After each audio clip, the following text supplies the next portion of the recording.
জাতীয় থেকে আন্তর্জাতিক, প্রান্তিক জনপদ থেকে নগর চারপাশে ঠিক কি ঘটছে এই মুহূর্তে তা নিয়ে আয়োজন এখন চারদিক। আপনাদের সঙ্গে আছি আমি আরিফুল ইসলাম সাহাব। 2 যুগ আগে রমনা বটমূলে পহেলা বৈশাখের অনুষ্ঠানে বোমা হামলার ঘটনায় হত্যা মামলায় 9 আসামিকে 10 বছরের কারাদণ্ড ও 2 আসামিকে যাবজ্জীবন দণ্ড দেওয়া হয়েছে। হুজি নেতা মুফতি হান্নান সহ 3 আসামি মারা যাওয়ায় তাদের বাদ দেওয়া হয়েছে। রায়ের পর্যবেক্ষণে হাইকোর্ট বলেন, বর্ষবরণে বোমা হামলা ছিল মুক্ত চিন্তার উপর আঘাত। মঙ্গলবার আসামিদের ডেথ রেফারেন্স ও জেল আপিল নিষ্পত্তি করে বিচারপতি মোস্তফা জামান ইসলাম ও বিচারপতি নাসরিন আক্তারের হাইকোর্ট বেঞ্চ রায় দেন। রায়ে মাওলানা তাজউদ্দিন ও জুয়েলকে যাবজ্জীবন কারাদণ্ড দেন। এছাড়া 9 আসামির মৃত্যুদণ্ড ও যাবজ্জীবন সাজা কমিয়ে 10 বছরের কারাদণ্ড দেন। এদিকে সাজার বিরুদ্ধে আপিল করার কথা জানিয়েছে রাষ্ট্রপক্ষ। এ ঘটনায় করা হত্যা মামলায় 2014 সালের 23 জুন ঢাকার দ্বিতীয় অতিরিক্ত মহানগর দায়রা জজ রুহুল আমিন রায় দেন। রায়ে মুফতি হান্নান সহ 8 জনের মৃত্যুদণ্ড এবং 6 জনের যাবজ্জীবন কারাদণ্ড দেওয়া হয়। 2001 সালের 14 এপ্রিল রমনা বটমূলে পহেলা বৈশাখের অনুষ্ঠানে বোমা হামলার ঘটনায় মারা যান 10 জন। যে এই হত্যাকাণ্ডটি এগেনস্ট হিউম্যানিটির একটি ঘটনা, এটি মানবিক যে মূল্যবোধ, মানবিক যে চেতনা, তার বিরুদ্ধে একটি হত্যাকাণ্ড। এই হত্যাকাণ্ডের দৃষ্টান্তমূলক শাস্তি হওয়া প্রয়োজন। আদালত তার অবজারভেশনেও বলেছেন যে এটি একটি মানবিকতার বিরুদ্ধে হত্যাকাণ্ড এবং ক্রাইম। আমাদের আইন কানুনের সামান্য নলেজ অনুযায়ী আমরা মনে করি হাইকোর্টের এই রায়টি সঠিক হয় নাই। হয়তো লিগ্যাল এভিডেন্স না পেয়ে মাননীয় হাইকোর্ট বিভাগ নৈতিকভাবে সাজা দিয়েছেন, আইনের দৃষ্টিকোণ থেকে সাক্ষ্য প্রমাণের ভিত্তিতে নয়। মাগুরের শিশুকন্যা আসিয়াকে হত্যা ও ধর্ষণ মামলার রায়ের জন্য 17 মে দিন ধার্য করা হয়েছে। বেলা 11টার দিকে যুক্তিতর্ক উপস্থাপন শেষে নারী ও শিশু নির্যাতন দমন ট্রাইব্যুনালের বিচারক এম জাহিদ হাসানের আদালত রায়ের দিন ধার্য করেন। রাষ্ট্রপক্ষের আইনজীবী মনিরুল ইসলাম মুকুল জানান, গতকাল মামলাটির যুক্তিতর্ক উপস্থাপন করা হয়, তবে সেদিন পরিপূর্ণ উপস্থাপন না হয় আজ ফের যুক্তিতর্ক তুলে ধরেন রাষ্ট্র ও আসামি পক্ষের আইনজীবীরা। এর আগে গেল 23 এপ্রিল আদালতে চার্জশিট জমা দেন মামলার তদন্ত কর্মকর্তা। এরপর 23 এপ্রিল চার্জ গঠনের মধ্য দিয়ে মামলাটির বিচার কার্য শুরু হয়। সেই হিসেবে বিচার শুরুর মাত্র 25 দিনের মাথায় রায় ঘোষণা হতে যাচ্ছে। গেল 6 মার্চ বোনের শ্বশুরবাড়িতে বেড়াতে গিয়ে ধর্ষণের শিকার আসিয়া পরে 23 মার্চ রাজধানীর সম্মিলিত সামরিক হাসপাতালে চিকিৎসাধীন অবস্থায় তার মৃত্যু হয়।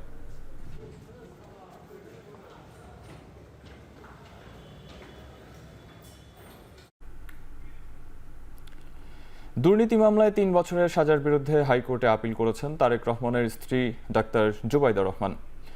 আপিল করার জন্য ডাক্তার জুবাইদাকে 587 দিনের বিলম্ব মার্জনা করেছেন হাইকোর্ট। মঙ্গলবার বিচারপতি খসরুজ্জামানের একক বেঞ্চে এই আবেদন করা হয়েছে বলে জানিয়েছেন জুবাইদা রহমানের আইনজীবী ব্যারিস্টার কায়সার কামাল। এর আগে 2023 সালের আগস্টে জ্ঞাত আয় বহির্ভূত সম্পদ অর্জনে বিএনপির ভারপ্রাপ্ত চেয়ারম্যান তারেক রহমানের 9 বছর ও তার স্ত্রী ডক্টর জুবাইদা রহমানের 3 বছরের কারাদণ্ড দিয়েছিলেন আদালত। জ্ঞাত আয় বহির্ভূত সম্পদ অর্জনের অভিযোগে 2007 সালের 26 সেপ্টেম্বর রাজধানীর কাফরুল থানায় মামলাটি করে দুদক।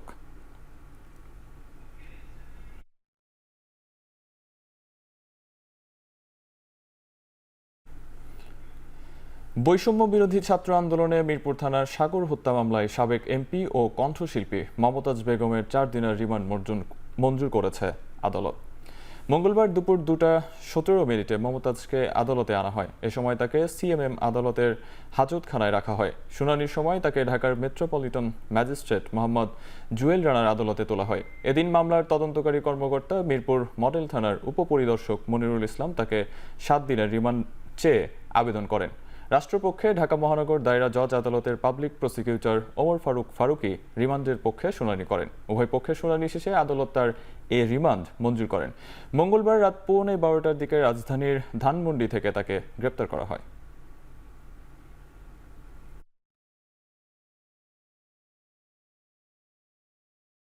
মানবিক করিডোরের নামে বাংলাদেশকে নিয়ে ভূ রাজনৈতিক ষড়যন্ত্র হচ্ছে বলে মন্তব্য করেন বিএনপির স্থায়ী কমিটির সদস্য আমির খসরু মাহমুদ চৌধুরী।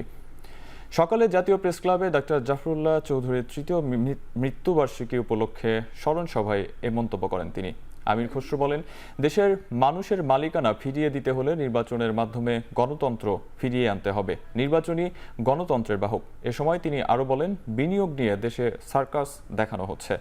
দেশে বিনিয়োগ কমে গেলেও ফুলিয়ে ফিপিয়ে বিনিয়োগের স্বর্গরাজ্য দেখানো হচ্ছে। নির্বাচিত সরকার ছাড়া দেশের অর্থনীতি ঘুরে দাঁড়ানো সম্ভব নয় বলেও মন্তব্য করেন তিনি।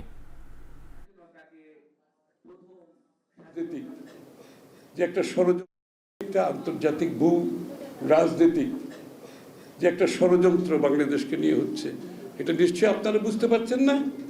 একটি অনির্বাচিত সরকার, তারা নিজেরা সিদ্ধান্ত নিচ্ছে, তারা কথা বলে যাচ্ছে। বাংলাদেশের কোনো রাজনীতি ব্যক্তিত্ব জানে না, সিভিল সোসাইটির কেউ জানে না। তাহলে এটা কার এজেন্ডা? এর পিছনে কি বাংলাদেশকে কি আমরা কি আবার একটা গাজায় পরিণত করতে চাই? দেশকে এগিয়ে নিতে অনির্বাচিত নয়, নির্বাচিত সরকার দরকার বলে মন্তব্য করেছেন বিএনপির স্থায়ী কমিটির সদস্য হাফিজ উদ্দিন আহমেদ। অন্যদিকে ভারত বাংলাদেশকে পূর্ব কাশ্মীরে পরিণত করতে চায় বলে মন্তব্য করেন বিএনপির জ্যেষ্ঠ যুগ্ম মহাসচিব অ্যাডভোকেট রুহুল কবির রিজভী। সকালে জাতীয় প্রেস ক্লাবে মাওলানা ভাসানীর ফারাক্কা লং মার্চ স্মরণে আয়োজিত গোলটেবিল বৈঠকে অংশ নিয়ে এসব মন্তব্য করেন তারা। হাফিজ উদ্দিন আহমেদ বলেন, অন্তর্বর্তী সরকারের পেছনে জনসমর্থন না থাকায় এটি দুর্বল সরকার। মানবিক করিডোর নিয়ে সরকারের কর্তা ব্যক্তিরাই নানামুখী কথা বলায় জনগণ অন্ধকারে আছে বলেও দাবি করেন তিনি। অনুষ্ঠানে রুহুল কবির রিজভী বলেন, তিস্তায় পানি নিয়ে আগ্রাসন ভারতের ঐতিহাসিক আধিপত্যবাদের অংশ। ফারাক্কা দেশকে ভয়াবহ প্রাকৃতিক বিপর্যয়ের মুখে ফেলবে বলেও শঙ্কা প্রকাশ করেন তিনি। কোনোভাবে আমার কাছে অন্তর্বর্তীকালীন সরকার মানে দুর্বল সরকার, কারণ এদের পিছনে তো কোনো জনসমর্থন নাই। আমাদের দল থেকে, বিভিন্ন রাজনৈতিক দল থেকে বারবার বলা হয়েছে যে একটা নির্বাচন দেন, আমরা যাতে করে বাংলাদেশের জনগণের দাবি সমূহ তুলে ধরতে পারি আন্তর্জাতিক অঙ্গনে, জাতীয় অঙ্গনে। কিন্তু এখন পর্যন্ত তাদের কাছ থেকে যে বলিষ্ঠ ভূমিকা আমরা আশা করি, এখন পর্যন্ত ততটা পাইনি। তবুও আশা করব আগামী দিনগুলোতে পানি আগ্রাসনের বিরুদ্ধে বর্তমান প্রফেসর ইউনূসের সরকার বলিষ্ঠ ভূমিকা রাখবেন বলে আমরা আশা করি। ৭২-এর পর থেকে ভারতের আগ্রাসনী রূপকে তাত্ত্বিক যে অভিধায় মানে এটাকে অভিহিত করেছেন, এরা তো সবাই বামপন্থী ছিল। মাওলানা হামিদ খান ভাসানী প্রথম শুরু করলেন, ভারতীয় সেনাবাহিনী কবে প্রত্যাহার করছো শেখ মুজিব, তুমি সেটা তারিখ ঘোষণা করো। তারপরে প্রত্যাহার হয়েছে। এরপরে দেওয়াল লিখন থেকে প্রত্যেকটা জায়গায় আমরা দেখেছি ভাসানী ন্যাপ, সিরাজ শিকদারের সর্বহারা পার্টি, হক তোহা সাহেবের সাম্যবাদী দল, মতিন আলাউদ্দিন সাহেবের পূর্ব বাংলা কমিউনিস্ট পার্টি, এমনকি জাসদ, যাদের দেওয়াল লিখনে কোথাও ভারতীয় আধিপত্যবাদ সম্প্রসারণবাদের বিরুদ্ধে বক্তব্য লেখা ছাড়া অন্য কোনো লেখা আমি দেখিনি। ৭১কে পাশ কাটানোর সুযোগ নেই, বরং ৭১কে ভিত্তিমূল ধরেই ২৪-এর অভ্যুত্থান হয়েছে বলে মন্তব্য করেছেন জাতীয় নাগরিক পার্টির মুখ্য সমন্বয়ক নাসিরুদ্দিন পাটোয়ারি। দুপুরে রাজধানীর বাংলা মোটরে এনসিপির যুব উইংয়ের আত্মপ্রকাশ উপলক্ষে সংবাদ সম্মেলনে এসব কথা বলেন তিনি। এ সময় নাসিরুদ্দিন পাটোয়ারি বলেন, যেসব রাজনৈতিক দল বা ব্যক্তি ৭১-এর আকাঙ্ক্ষা বিরোধী কার্যকলাপ করেছে তাদের প্রতি নিন্দা জানায় এনসিপি। বলেন, আগামী ১৬ মে শুক্রবার গুলিস্তানের শহীদ আবরার এভিনিউয়ে সমাবেশের মাধ্যমে আত্মপ্রকাশ ঘটবে এনসিপির যুব উইংয়ের। বেসরকারি বিশ্ববিদ্যালয়ের পাশাপাশি সকল পর্যায়ের শিক্ষার্থী ও পেশাজীবীরা সংগঠনে প্রাধান্য পাবে। সহযোগী নানা সংগঠন করলেও ছাত্রদের নিয়ে আলাদা কোনো সংগঠন হবে না বলেও জানান এনসিপির মুখ্য সমন্বয়ক নাসিরুদ্দিন পাটোয়ারি।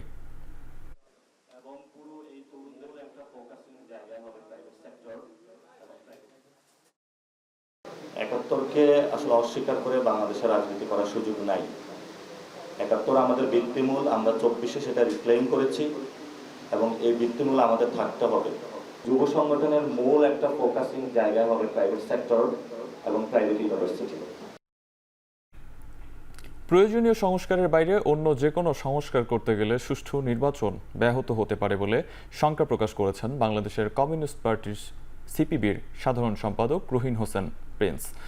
সকালে জাতীয় সংসদ ভবনের এলজি হলে জাতীয় ঐকমত্য কমিশনের সঙ্গে বৈঠকের শুরুতে প্রিন্স বলেন, তারা ঐকমত্যে পৌঁছাতে চান, তবে আন্দোলনে অনেক জটিলতা তৈরি হয় কাজটি কঠিন বলেও উল্লেখ করেন তিনি। আর জাতীয় সনদ তৈরির মধ্য দিয়ে ভবিষ্যতের বাংলাদেশের পথরেখা নির্ধারণের লক্ষ্যে ঐক্যমত্য কমিশন কাজ করছে বলে জানান কমিশনের সহসভাপতি আলী রিয়াজ। দেশের নাগরিকদের অধিকার প্রতিষ্ঠা করে গণতন্ত্র প্রতিষ্ঠা করতে আলোচনার মাধ্যমে এই প্রচেষ্টা অব্যাহত থাকবে বলে জানান তিনি।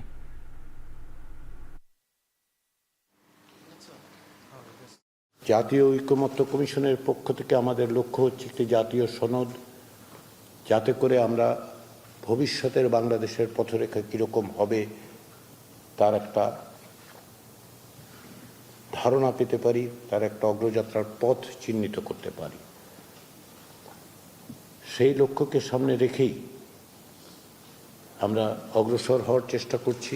আমরা বারবার বলে এসেছি যে অন্তর্বর্তীকালীন সরকার রুটিন কাজের বাইরে যদি অনেক বড় কাজে হাত দিয়ে দেয় তাহলে তার জন্য এটা কঠিন হয়ে যাবে, এবং এই কঠিন কাজ করতে যেয়ে অনেক সময় এমন কতকগুলো বিতর্কের সম্মুখীন হতে পারে, তার যে অন্যতম যে কাজ, যে একটা সুষ্ঠু গ্রহণযোগ্য নির্বাচন উপহার দেওয়া, সেইটাও কিন্তু সংকটে পড়তে পারে।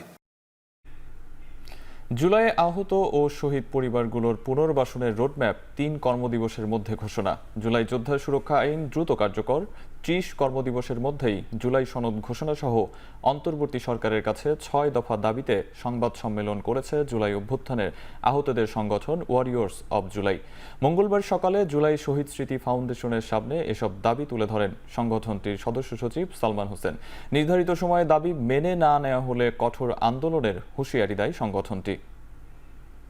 যে সকল আহতদেরকে উন্নত চিকিৎসার জন্য চিকিৎসকরা বিদেশ পাঠানোর জন্য ইতিমধ্যে রেফার করেছে, তাদেরকে কোনো রকম হয়রানি না করে দ্রুত সময়ের মধ্যে বিদেশ পাঠানোর ব্যবস্থা করতে হবে, এবং আহত জুলাই যোদ্ধাদেরকে যে স্বাস্থ্য কার্ড প্রদান করা হয়েছে সেটির সুবিধাগুলো বাস্তবায়নে আগামী ৩ কর্মদিবসের মধ্যে সরকারকে সকল কার্যক্রম সম্পন্ন করতে হবে।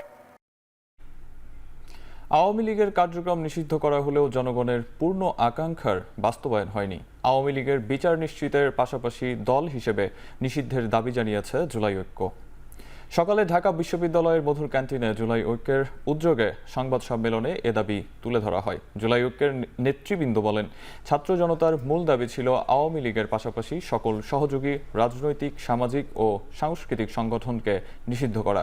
শুধু তাই নয়, গত 15.5 বছরের দুঃশাসনের সহযাত্রী হিসেবে কাজ করে 14 দল এবং জাতীয় পার্টির বিরুদ্ধেও ব্যবস্থা নেওয়ার দাবি জানান তারা। বলেন, এসব দল নিষিদ্ধ এবং নিবন্ধন বাতিল করে বিচারের আওতায় আনতে হবে।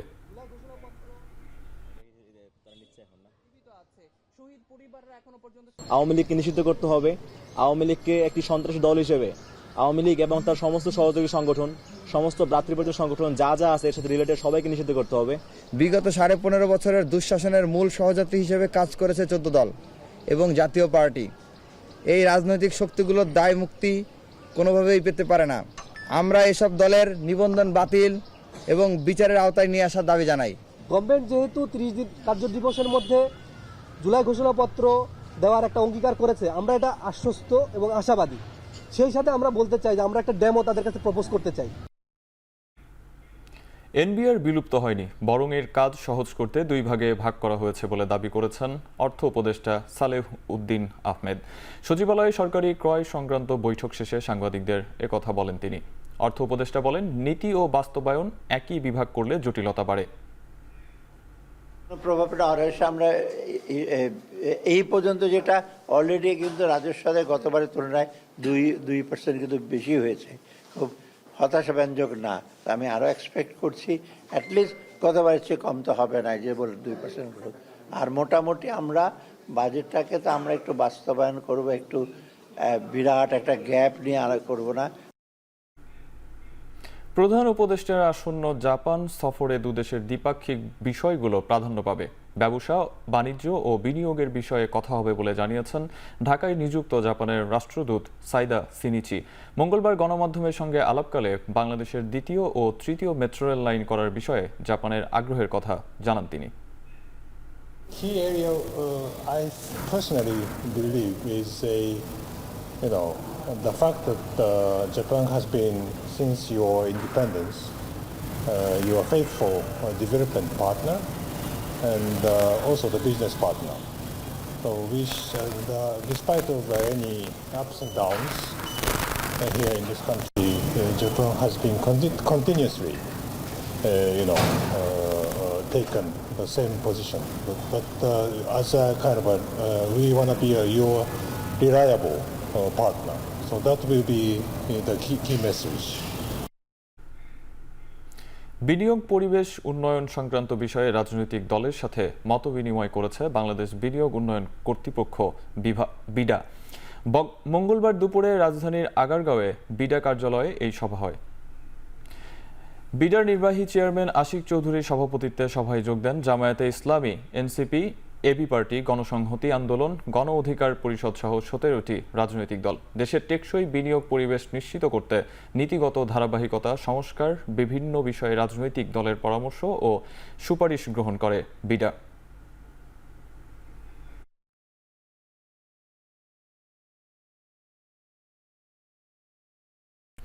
শান্তা মারিয়াম এবং নর্দার্ন ইউনিভার্সিটির বিরুদ্ধে অর্থ পাচার ও কর ফাঁকির অভিযোগ অনুসন্ধানে নেমেছে দুদক।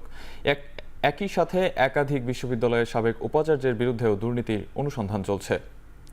মঙ্গলবার দুপুরে দুদকের মহাপরিচালক আক্তার হোসেন বিষয়টি নিশ্চিত করেছেন। অর্থ আত্মসাতের অভিযোগে নর্দার্ন ইউনিভার্সিটির বোর্ড অব ট্রাস্টির চেয়ারম্যান আবু ইউসুফ মোহাম্মদ আবদুল্লাহ ও তার পরিবারের বিরুদ্ধে অনুসন্ধান করছে সংস্থাটি।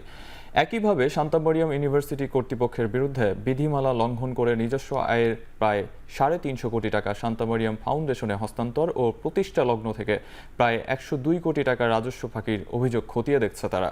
একইভাবে গত আওয়ামী লীগ সরকারের আমলে বিভিন্ন বিশ্ববিদ্যালয়ের অন্তত ডজন খানেক ভিসির বিরুদ্ধে নিয়োগে জালিয়াতি সহ নানা অভিযোগ অনুসন্ধান করছে দুদক। এদিন সংরক্ষিত নারী আসনের সাবেক এমপি সৈয়দা রুবিনা আক্তার মীরার বিরুদ্ধে 278 কোটি টাকার সন্দেহজনক লেনদেনের অভিযোগে মামলা করেছে দুদক। আর 127 কোটি টাকার সন্দেহজনক লেনদেনের অভিযোগে মামলা হয়েছে মাতারবাড়ি বিদ্যুৎ প্রকল্পে পরিচালক জাহাঙ্গীর আলমের বিরুদ্ধে। জনাব মোহাম্মদ জাহাঙ্গীর আলম, প্রকল্প পরিচালক, Matarbari ultra super critical coal fired power project, zone office, সড়ক ও জনপথ অধিদপ্তর, কক্সবাজার কর্তৃক জ্ঞাত আয়ের উৎসের সাথে অসঙ্গতিপূর্ণ 29 কোটি টাকারও বেশি মূল্যের সম্পদের মালিকানা অর্জন এবং বিভিন্ন ব্যাংক ও আর্থিক প্রতিষ্ঠানের 94টি হিসাবে সন্দেহজনকভাবে 127 কোটি টাকারও বেশি অস্বাভাবিক লেনদেন করার অপরাধ অনুসন্ধানকালে প্রমাণিত হয়েছে। এ কারণে তার বিরুদ্ধে দুর্নীতি দমন কমিশন আইন 2004, মানি লন্ডারিং প্রতিরোধ আইন 2012 এর সংশ্লিষ্ট ধারায় আজ একটি মামলা রুজু হয়েছে। বরিশাল বিশ্ববিদ্যালয়ের উপাচার্যের অপসারণের এক দফা দাবিতে আমরণ অনশন করছেন শিক্ষার্থীরা। প্রশাসনিক শাটডাউন ও ক্লাস বর্জন কর্মসূচির মধ্যে গেল রাত 11:30 থেকে অনশন শুরু করে বিশ্ববিদ্যালয়ের 35 শিক্ষার্থী। তবে স্বাভাবিক নিয়মে চলছে বিশ্ববিদ্যালয়ের সকল পরীক্ষা। উপাচার্যকে ক্যাম্পাসে অবাঞ্ছিত ঘোষণা করা হয়েছে জানিয়ে শিক্ষার্থীরা বলেন, দ্রুত সময়ের মধ্যে উপাচার্যের পদত্যাগ না করলে আগামীতে কঠোর কর্মসূচি দেয়া হবে। এর আগে সোমবার বিশ্ববিদ্যালয়ের প্রশাসনিক ভবনের সামনে অবস্থান কর্মসূচি পালন করে শিক্ষার্থীরা। এতে একত্রতা প্রকাশ করে শিক্ষক, কর্মকর্তা, কর্মচারীদের একাংশ। এ সময় নানা অনিয়মের অভিযোগে উপাচার্য ডক্টর সুচিতা শর্মিনের পদত্যাগ চান তারা।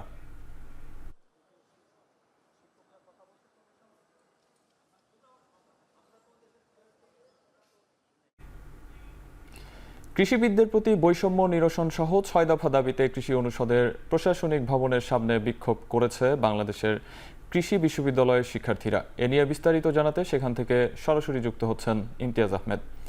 ইমতিয়াজ, বিক্ষোভে শিক্ষার্থীরা কি দাবি জানাচ্ছেন, বিস্তারিত জানাবেন। 6 দফা দাবিতে বাংলাদেশ কৃষি বিশ্ববিদ্যালয়ের শিক্ষার্থীদের, বিশেষ করে কৃষি অনুষদের যারা শিক্ষার্থী রয়েছেন তারা কিন্তু এখন উত্তাল রয়েছেন। আমরা দেখতে পাচ্ছি মুহুর্মুর স্লোগান তারা দিচ্ছেন তাদের 6 দফা দাবি আদায়ের পক্ষে। এবং একটু জানিয়ে রাখতে চাই আপনাকে, আজকে যখন এখানে তারা বিক্ষোভ করছেন মুহুর্মুর স্লোগানে, ঠিক এই মুহূর্তে ঢাকায় কিন্তু তাদেরই একটি প্রতিনিধি দল শিক্ষা মন্ত্রণালয়, কৃষি মন্ত্রণালয়, কৃষি সচিবের সঙ্গে বৈঠক করছেন এবং তারা যেটা বলছেন, আজকে তাদের বাঁচা মরার লড়াই। মানে আজকে যদি তাদের 6 দফা দাবি পূরণ না হয় তাহলে এর থেকেও কঠোর আন্দোলন তারা করবেন এবং তাদের প্রশাসনিক কার্যক্রম তারা বন্ধ করে দেবেন এবং প্রশাসনের তারা প্রশাসনিক যে কৃষি অনুষদের প্রশাসন আছে, প্রশাসন বিভাগ, সেখানে তারা তালা ধরিয়ে দেবেন। এবং একটু জানিয়ে রাখতে চাই দর্শকদের উদ্দেশ্যে, 4 মে কিন্তু কৃষি সম্প্রসারণ অধিদপ্তরের অধীনে বাংলাদেশের 174 জন কৃষি উপসহকারীকে পদোন্নতি দিয়ে, সহকারী কৃষি কর্মকর্তা পদোন্নতি দিয়ে একটি কিন্তু প্রজ্ঞাপন জারি করা হয়। তারপর থেকে মূলত বাংলাদেশ কৃষি বিশ্ববিদ্যালয় কৃষি অনুষদের যত শিক্ষার্থী রয়েছেন তারা কিন্তু খুশি হন এবং তাদের আন্দোলনের সাথে একতা কিন্তু প্রকাশ করেন সারা দেশের কিন্তু কৃষি অনুষদের শিক্ষার্থীরা। তাদের যে উল্লেখযোগ্য দাবিগুলো রয়েছে, সেখানে ডিআইই, বিআইডিসি সহ অন্যান্য সব গবেষণা প্রতিষ্ঠানে 10ম গ্রেড উপসহকারী কৃষি কর্মকর্তা, বৈজ্ঞানিক কর্মকর্তা সমমান কৃষি কর্মকর্তাদের জন্য উন্মুক্ত করা, ডিআইই ও অন্যান্য কৃষি সংশ্লিষ্ট প্রতিষ্ঠানের 9ম ও অন্যান্য গ্রেডে নিয়মিত রিভিজিট ও পদ বৃদ্ধি করা সহ 6 দফা দাবিতে তারা কিন্তু আন্দোলন চালিয়ে যাচ্ছেন। তারা বলছেন যারা ডিপ্লোমাধারী তারা কেন এই বিসিএস এর পদটি তাদেরকে দেওয়া হবে, এবং তারা যে দাবিটি করছেন প্রতি বছর এই কৃষি বিশ্ববিদ্যালয় থেকে, বাংলাদেশ কৃষি বিশ্ববিদ্যালয় থেকে প্রায় 1500-র মতো কিন্তু শিক্ষার্থী কিন্তু বিসিএস এ পাশ করেন এবং 100টির মতো পদ পান, এবং অন্যান্য শিক্ষার্থীরা কিন্তু সরকারি চাকরির পরেও কিন্তু বেসরকারি তাদের চাকরি করতে হয়, প্রাথমিক বিদ্যালয়ের শিক্ষকতা করতে। এই দাবিগুলো, এই কথাগুলো তারা বলছেন, এবং যার কারণে কিন্তু এই পদগুলো কিন্তু তারা কিন্তু পেতেন। এবং তারা যেটা বলছেন যে বাংলাদেশ সামনের দিকে যখন এগিয়ে যাবে, গবেষণাধর্মী কৃষি হবে, বাংলাদেশ কৃষিতে উন্নয়ন করবে, উৎপাদন বাড়ানোর কথা বলছে, তখন এই ধরনের বৈষম্য এবং এই পদটি তাদের কাছ থেকে কেড়ে নেওয়া এবং যারা আসলে ডিপ্লোমাধারী তাদেরকে এই বৈজ্ঞানিক পদটি দেওয়া আসলে কতটুকু যুক্তিযুক্ত সেই বিষয়টি নিয়ে তারা আন্দোলন করছেন। তারা বলছেন যতক্ষণ পর্যন্ত তাদের দাবি আদায় না হচ্ছে তারা তাদের এই প্রশাসনিক এই ক্যাম্পাসটি তারা ছাড়ছেন না এবং তারা তাদের আন্দোলন আরও জোরদার করছেন। আমরা দেখতে পাচ্ছি যে এই বিকেলে প্রায় 3 ঘন্টার উপরে হলো তারা শিক্ষার্থী কৃষি অনুষদের শিক্ষার্থীরা কিন্তু তারা কিন্তু এখানে বিক্ষোভ করে যাচ্ছেন এবং তারা তাদের দাবি আদায়ের পক্ষে কিন্তু কথা বলছেন। এবং এখানে মুহুর্মুর স্লোগানে কিন্তু উত্তাল হয়ে উঠছে বাংলাদেশ কৃষি বিশ্ববিদ্যালয়ের এই কৃষি অনুষদের কৃষি প্রশাসনিক ভবন। এবং তারা আলটিমেটাম দিয়েছেন আজকে তারা ঢাকায় যে সিদ্ধান্তটি হবে সেই সিদ্ধান্তের উপর তারা নির্ভর করছে তাদের পরবর্তী কর্মসূচি কী আসবে। এবং তারা যদি বিশেষ করে তারা যেটা বলার চেষ্টা করছেন যে তাদের যে 6 দফা রয়েছে সেই 6 দফার দাবি যদি পূরণ না হয় তারা এর থেকে আরও কঠোর কর্মসূচি দিতে বাধ্য হবে। এবং সুতরাং এই জন্য তাদের দাবি পূরণের মাধ্যমে তারা আসলে হাসি মুখে তাদের কলেজ ক্যাম্পাসে পড়াশোনায় ফিরে যেতে চান এবং একটি সুন্দর কৃষি ব্যবস্থা তারা গড়ে তুলতে চান, এমন কিন্তু দাবি জানাচ্ছেন শিক্ষার্থীরা। সব মিলে এই ছিল বাংলাদেশ কৃষি বিশ্ববিদ্যালয় থেকে আমার কাছে সর্বশেষ। কৃষিবিদদের প্রতি বৈষম্য নিরসন সহ 6 দফা দাবিতে কৃষি অনুষদ প্রশাসনিক ভবনের সামনে কৃষি বিশ্ববিদ্যালয়ের শিক্ষার্থীরা বিক্ষোভ মিছিল করছিলেন। সেখান থেকে যুক্ত ছিলেন ইমতিয়াজ আহমেদ।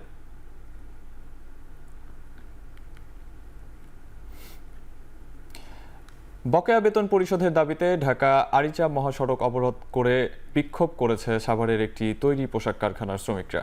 সকালে রাজাসন এলাকায় অবস্থান নেয় গ্লোবাল আউটার ওয়্যার লিমিটেড পোশাক কারখানার শ্রমিকরা। পরে ঢাকা আরিচা মহাসড়ক অবরোধ করেন তারা। এ সময় বকেয়া বেতন পরিশোধের দাবিতে স্লোগান দেন কারখানার শ্রমিকরা। অবরোধের কারণে সড়কে যান চলাচল ব্যাহত হয়।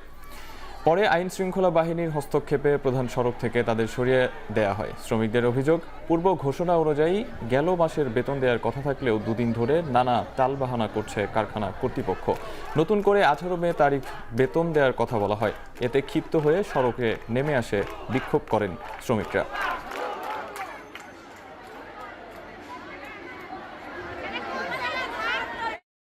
প্রত্যেক মাসে আন্দোলন করতে হয়, আন্দোলন করে আমরা কেন বেতন নিব?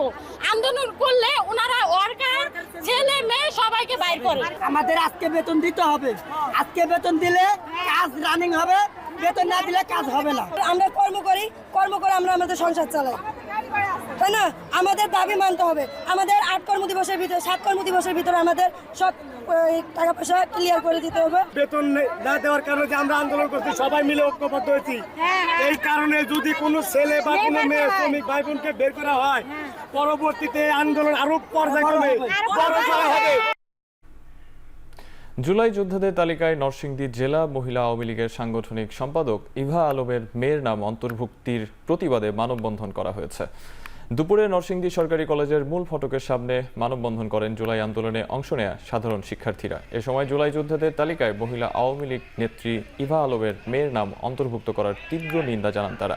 এর আগেও বিষয়টি নিয়ে প্রতিবাদ করায় গত 8 মে রাতে একাদশ শ্রেণীর শিক্ষার্থী মিনহাজকে কুপিয়ে জখম করে দুর্বৃত্তরা।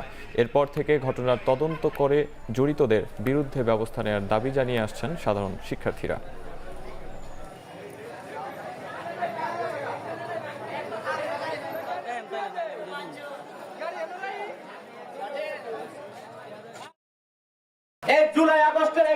আন্দোলনটা সংগঠিত হয়। তার মধ্যে এই অগ্রজ ছিল এই মিনাজুর রহমান শ্রাবণ। আমরা কতটুকু নিরাপদে আছি, কতটুকু ভালো আছি, এটা মিনাজুর রহমান শ্রাবণের এই রক্ত ক্ষতমাখা এই কলেজের টি শার্টটা দেখলে বুঝতে পারি। এই জুলাই আন্দোলনে জেলখানা মোড়ে নিজের সর্বস্ব ত্যাগ করে উপস্থিত ছিল, তাকে আজকে কেন আওয়ামী দূষণটা নির্যাতনের শিকার হতে হবে? সে কেন জীবনের একটা নিশ্চয়তা পাবে না? খনন কাজের জন্য কর্ণফুলী নদীর রাঙামাটি অংশের চন্দ্রঘোনা রায়খালী নৌরুটে ফেরি চলাচল বন্ধ ঘোষণা করা হয়েছে। রাঙামাটি সড়ক ও জনপথ বিভাগ এক গণবিজ্ঞপ্তিতে এ তথ্য জানিয়েছে। এতে জানানো হয় 13 মে সকাল 6টা থেকে 18 মে ভোর 5টা পর্যন্ত খনন কাজের সুবিধার্থে 5 দিন ফেরি চলাচল বন্ধ থাকবে। এ সময় বিকল্প হিসেবে চট্টগ্রামের জেলার রাঙ্গুনিয়া পদুয়া সুখবিলাস সড়কের ব্যবহারের অনুরোধ করা হয়েছে। রাঙামাটি সড়ক ও জনপথ বিভাগের নির্বাহী প্রকৌশলী জানান, নৌরুটে পলি জমার কারণে প্রায়ই বন্ধ থাকে ফেরি চলাচল। এছাড়া জোয়ারের পানিতে ডুবে যায় ফেরিঘাট। ভোগান্তি এড়াতে ও ফেরি চলাচল নির্বিঘ্ন করতে পলি অপসারণের উদ্যোগ নেওয়া হয়েছে। চট্টগ্রামের রাঙ্গুনিয়া উপজেলার চন্দ্রঘোনা এবং রাঙামাটির রায়খোলা ফেরিঘাট হয়ে কর্ণফুলী নদীতে দৈনিক শত শত পণ্য ও যাত্রীবাহী যান চলাচল করে। রংপুরের কাউনিয়ায় বাসের চাপায় শিশুসহ একই পরিবারের 3 জন নিহত হয়েছে। সকালে উপজেলার মহেশা গ্রামের জুমার নামক স্থানে এ দুর্ঘটনা ঘটে। প্রত্যক্ষদর্শীরা জানান, সকাল 9:30টার দিকে কাউনিয়া উপজেলার আশরাফুল তার স্ত্রী, সন্তান ও ভাতিজিকে নিয়ে মোটরসাইকেলে করে কাউনিয়া মোফাজ্জল হোসেন সরকারি উচ্চ বিদ্যালয় পরীক্ষা কেন্দ্রে যাচ্ছিলেন। এ সময় বিপরীত দিক থেকে আসা একটি বাস মোটরসাইকেলটিকে চাপা দেয়। এতে ঘটনাস্থলেই মারা যায় রুবিনা বেগম ও তার 2 বছরের শিশু সন্তান রহমত আলী ও এসএসসি পরীক্ষার্থী ভাতিজি স্নেহা, আর আহত হয় আশরাফুল। মর্মান্তিক এ মৃত্যুতে পুরো এলাকায় নেমে এসেছে শোকের ছায়া।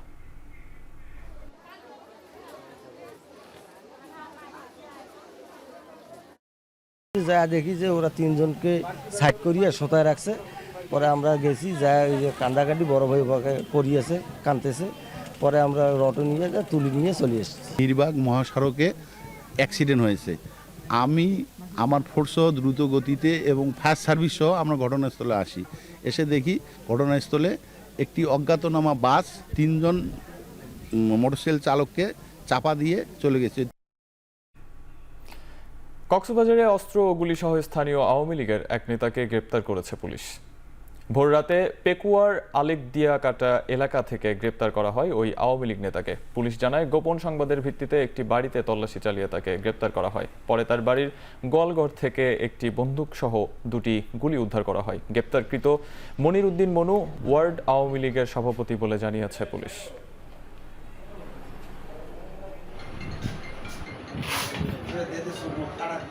চার দিনের মধ্যপ্রাচ্য সফরের প্রথম দিনে সৌদি আরবে অবস্থান করছেন ডোনাল্ড ট্রাম্প। তাকে বহনকারী যুক্তরাষ্ট্রের এয়ারফোর্স 1-এর বিমানকে এসকর্ট করেছে সৌদির F-15 ফাইটার জেট। রিয়াদের কিং খালিদ আন্তর্জাতিক বিমানবন্দরে মার্কিন প্রেসিডেন্টকে স্বাগত জানান সৌদি যুবরাজ। ধারণা করা হচ্ছে, এই সফরে রিয়াদের কাছে $10,000 কোটি অস্ত্র বিক্রির চুক্তি করতে পারে ওয়াশিংটন। এছাড়াও $1 লাখ কোটি বিনিয়োগ আনার লক্ষ্যমাত্রা নিয়েছে যুক্তরাষ্ট্র। রাজকীয় মধ্যাহ্নভোজের আগে মার্কিন প্রতিনিধি দলের সঙ্গে সাক্ষাৎ করেন সৌদি যুবরাজ, যেখানে ছিলেন ইলন মাস্ক, স্যাম অল্টম্যান সহ সিলিকন ভ্যালির প্রযুক্তি প্রতিষ্ঠানগুলোর শীর্ষ কর্মকর্তারা।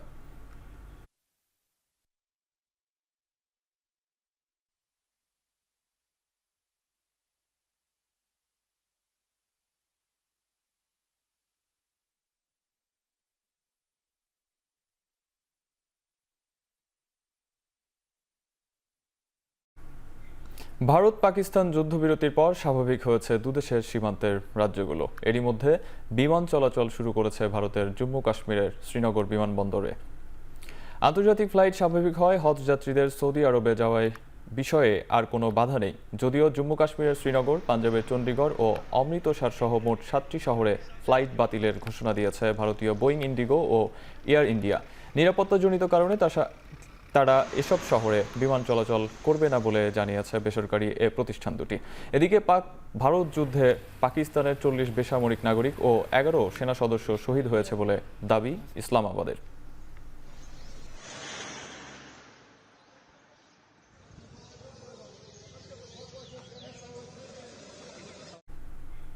ভারত পাকিস্তান যুদ্ধে বড় ধরনের পারমাণবিক হামলা হওয়ার শঙ্কা ছিল, যেখানে কয়েক লাখ মানুষের প্রাণহানি হতে পারত।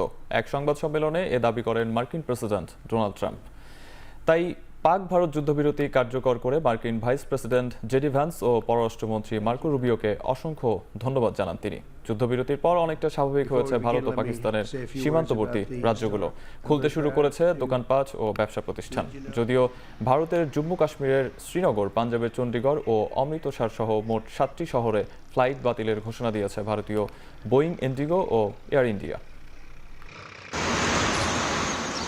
যুদ্ধবিরতি নিয়ে আলোচনার জন্য ইউক্রেন সম্মতি জানালেও রাশিয়ার পক্ষ থেকে কোনো সাড়া পাওয়া যায়নি বলে জানিয়েছেন ইউক্রেনের প্রেসিডেন্ট ভলোদিমির জেলেনস্কি।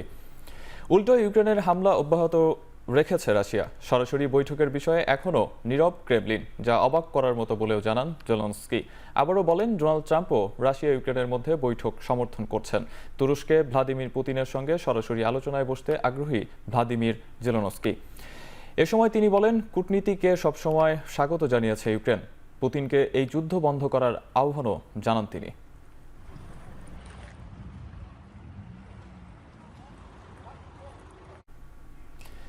মিয়ানমারে একটি স্কুলে জান্তা সরকারের বিমান হামলায় 20 শিক্ষার্থী ও 2 শিক্ষক সহ 22 জন নিহত। বিষয়টি নিশ্চিত করেছে মার্কিন সংবাদ মাধ্যম দ্য ওয়াশিংটন পোস্ট। মর্মান্তিক এই ঘটনাটি ঘটেছে দেশটিতে ভয়াবহ ভূমিকম্পের পর সামরিক সরকারের ঘোষিত মানবিক যুদ্ধবিরতির মধ্যেই।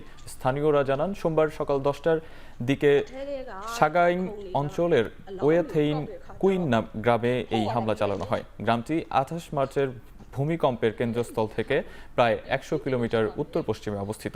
অবশ্য এই ঘটনার বিষয়ে জান্তার কোনো মুখপাত্রের মন্তব্য পাওয়া যায়নি।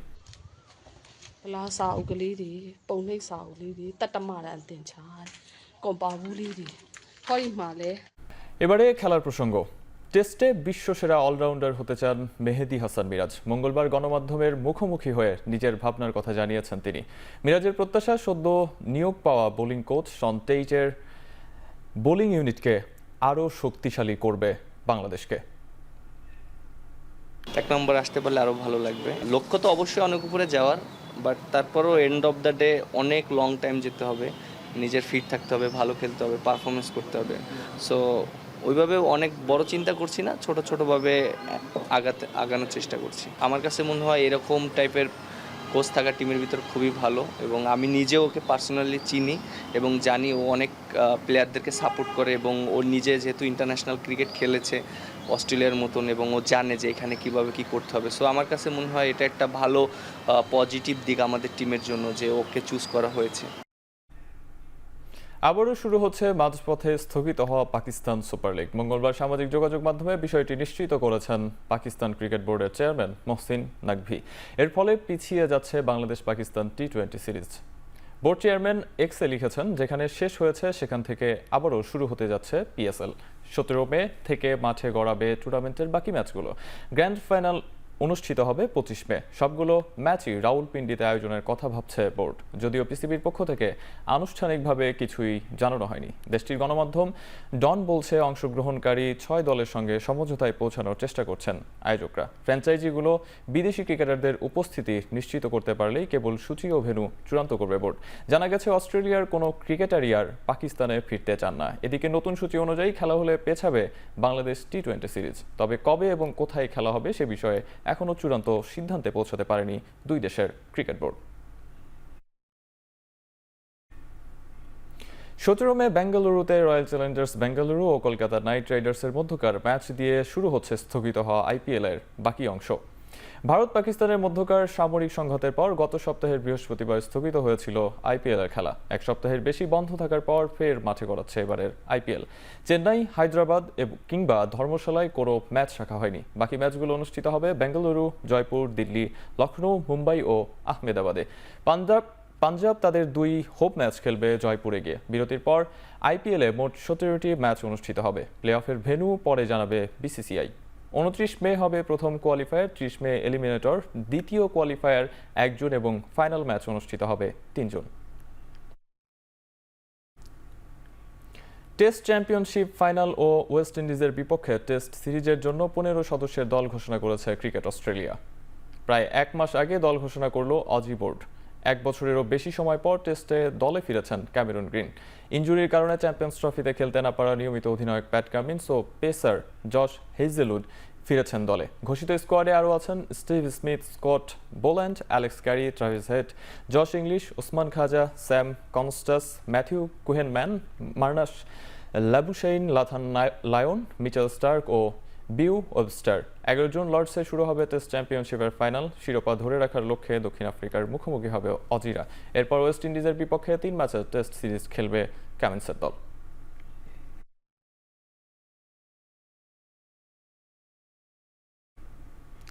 এল ক্লাসিকোয় চোট পেয়ে দল থেকে ছিটকে গেলেন রিয়াল ফরওয়ার্ড ভিনিসিউস জুনিয়র ও ডিফেন্ডার লুকাস ভাস্কেস। বার্সেলোনার মাঠে রোববার লা লিগায় 4-3 গোলে হারা ম্যাচে চোট পান এই দুজন। পরীক্ষার পর বিবৃতিতে রিয়াল মাদ্রিদ জানায় ভিনিসিউসের বা আক্কেল মচকে গেছে, আর ভাস্কেস বা উরুর বেশির চোটে ভুগছেন। প্রায় 2 সপ্তাহ মাঠের বাইরে থাকতে হতে পারে ভিনিসিয়াসকে। 1 সপ্তাহ থেকে 10 দিনের মধ্যে বাইরে থাকতে হতে পারে ভাস্কেসকে। বুধবার মায়োরকার মুখোমুখি হবে রিয়াল মাদ্রিদ। চোট ও নিষেধাজ্ঞা মিলিয়ে মূল দলের 9 জন খেলোয়াড়কে এই ম্যাচে পাবেন না কোচ কার্লো আনচেলোত্তি।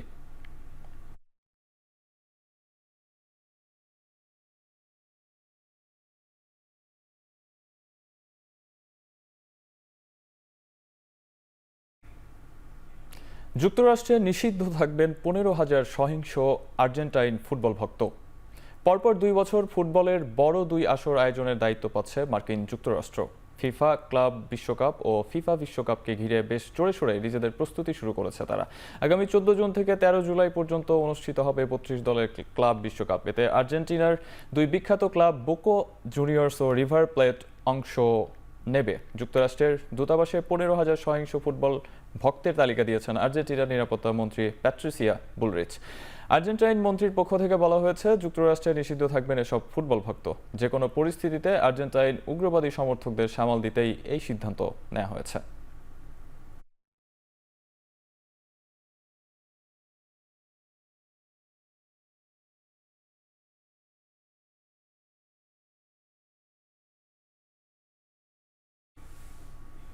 শেষ করছি এখন চারদিক।